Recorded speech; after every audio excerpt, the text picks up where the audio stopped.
بسم اللہ الرحمن الرحیم۔ السلام علیکم ناظرین۔ سب سے پہلے جو آج سپریم کورٹ میں ایک اہم کیس جو ہے وہ زیر سماعت ہے، اس میں جو اب تک ریمارکس آئے ہیں کچھ وہ کیا ہے اور ججز کا موڈ کیا ہے اور کس طرف جا رہے ہیں اور کیا فیصلہ آ سکتا ہے اور کیا چار چیزیں ججز کے سامنے آئی ہیں کچھ وہ بتاتے ہیں۔ اور اسلام آباد ہائی کورٹ نے ایک بڑا اہم آرڈر جاری کر دیا جو الیکشن ٹریبیونل کے متعلق تھا، اور جو انجم وکیل صاحب ہیں مسلم لیگ کے ایم این اے بھی ہیں جو اسلام آباد سے ہیں، اور ان کو جو ہے وہ شو کا نوٹس جاری کر دیا ہے۔ وہ کس وجہ پہ جاری کیا ہے، کیوں ہے، اور ملک کی سیاسی جو صورتحال ہے اس کا جو مستقبل طے ہوگا وہ کیوں کہ اس کیس کے ساتھ جڑا ہے مخصوص نشستوں والا، وہ کچھ یہ ساری تفصیلات جو ہے اسی ویڈیو میں ہم آپ کے ساتھ شیئر کرتے ہیں۔ سب سے پہلے جو آج کچھ اسلام آباد ہائی کورٹ کے کیسز کی بات کرتے ہیں، پھر آتے ہیں ہم سپریم کورٹ میں جو کیس سماعت ہے اور جس میں 40 منٹ کا وقفہ ہو گیا سماعت میں، وہ ابھی تک کی ڈیٹیلز بتاتے ہیں۔ جو اسلام آباد ہائی کورٹ میں آج کیس سماعت تھا، پی ٹی آئی کے امیدوار جو تھے انہوں نے جو الیکشن کمیشن کے خلاف جو ہے وہ پٹیشنز دائر کی ہوئی تھی، کیونکہ انجم وکیل صاحب نے کہا تھا کہ جج جو ہیں وہ بائسڈ ہیں اور نیپوٹزم انہوں نے قرار دیا تھا کہ، اور اس پر جو ہے انہوں نے کہا تھا کہ جو ہے اس کیس کو ٹرانسفر کیا جائے اور یہ کیس جو ہے وہ کسی اور ٹرائبونل کے پاس لگایا جائے۔ تو الیکشن کمیشن نے فیصلہ محفوظ کر کے وہ ان کے حق میں دے دیا تھا اور کیس کو جو ہے وہ کسی اور ٹرائبونل کے پاس لگا دیا تھا، ریٹائر جج غالباً، تو وہ اس کیس کو جو ہے ٹرانسفر کیا گیا تھا۔ تو اس پر جو ہے وہ کیس کی سماعت رک گئی تھی۔ اسلام آباد ہائی کورٹ کے جسٹس طارق محمود جہانگیری صاحب، جب چیف جسٹس کا عامر فاروق صاحب ہے اسلام آباد ہائی کورٹ کے،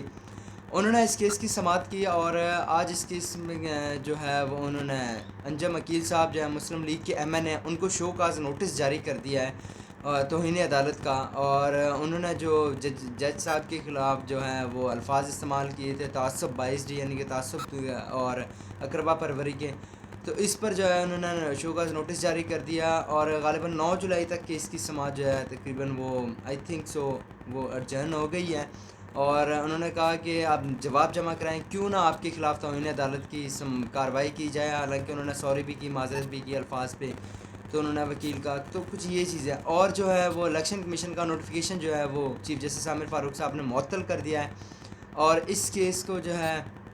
اب دوبارہ جسٹس طارق محمود جہانگیری صاحب سنیں گے اس کیس کو، اور ریٹائر جج کو لگانے والا الیکشن کمیشن کا جو نوٹیفیکیشن ہے وہ بھی معطل کر دیا ہے۔ یہ ناظرین بڑی اہم ڈیولپمنٹ ہوئی ہے اسلام آباد ہائی کورٹ سے، کیونکہ جسٹس طارق محمود جہانگیری صاحب جس طرح کیسز کو لے کے چل رہے تھے نا، بظاہر لگتا تھا کہ وہ کیسز کا جلد از جلد فیصلہ کر دیں گے، اور کیونکہ انہوں نے کہا تھا کہ کوئی راکٹ سائنس نہیں ہے،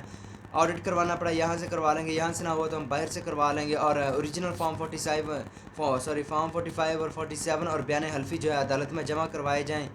جھوٹ بولنے پر جو ہے وہ جیل بھی جانا پڑ سکتا ہے، کیونکہ یہ ہائی کورٹ ہے، سول کورٹ نہیں ہے۔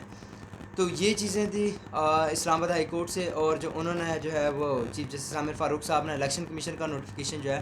وہ معطل کر دیا۔ اب آ جاتے ہیں کچھ سپریم کورٹ کی طرف، جو آج ابھی تک کیس کی سماعت جاری ہے سپریم کورٹ میں۔ 40 منٹ کا وقفہ ہو گیا، 2:40 پر کیس کی دوبارہ ہیئرنگ سٹارٹ ہوگی۔ جو ابھی تک بظاہر لگ رہا ہے کہ وہ ججز 4 چیزیں دیکھ رہے ہیں کہ سنی اتحاد کونسل کو نشستیں دینی ہیں، پی ٹی آئی کو دینی ہے، حکومت کو جائیں گے یا کسی کو نہیں جائیں گے، لیکن جسٹس اطہر من اللہ صاحب کے ریمارکس سے انہوں نے کہا کہ جو ہے وہ پارلیمنٹ کو تو خالی نہیں چھوڑا جا سکتا، اور جو بظاہر ایک چیز جو ہے وہ الیکشن کمیشن کی ایرر کی طرف بھی آ رہی ہے، کیونکہ الیکشن کمیشن نے جو ہے وہ ان کو انڈیپینڈنٹ ڈکلیئر کیا، حالانکہ ججز کا جو اکثریت ہے وہ یہی ہے کہ وہ انہوں نے ایفیڈیوٹ تو پی ٹی آئی کا دیا تھا، تو وہ انڈیپینڈنٹ تو ہو ہی نہیں سکتے تھے، وہ تو پی ٹی آئی کے امیدوار تھے۔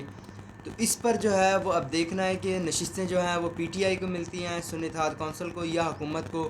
تو یہ معاملہ اب دلچسپ ہوتا جا رہا ہے، اور زیادہ تر جو ججز ہیں وہ اس چیز پر دیکھیں، قاضی فیصل صاحب نے بھی ایک بڑا اہم سوال اٹھایا، انہوں نے کہا کہ کل کو جو امیدواران ان کا موڈ چینج ہوتا ہے، وہ سنی اتحاد کونسل سے وہ کہتے ہیں ہم پی ٹی آئی میں جانا چاہتے ہیں، اور پی ٹی آئی کے طرف سے وہ امیدوار آ جاتے ہیں درخواست لے کے، کچھ ادھر سے آ جاتے ہیں، تو پھر کدھر جائیں گے؟ تو یہ چیزیں ہیں۔ اب فیصل صدیقی صاحب نے تو ہے جو ہے وہ اپنے دلائل مکمل کر لی ہیں، اب اٹارنی جنرل صاحب کے رہ گئے ہیں دلائل، اور میرے خیال میں جو الیکشن کمیشن کے وکیل ہیں ان کے رہ گئے ہیں، تو یہ ہو سکتا ہے کیس کنکلیوڈ کر کے جو لاسٹ سماعت پہ ہیئرنگ پہ بھی یہی کہا تھا کہ 24-25 کو ہم اس کیس کا فیصلہ کر دیں گے،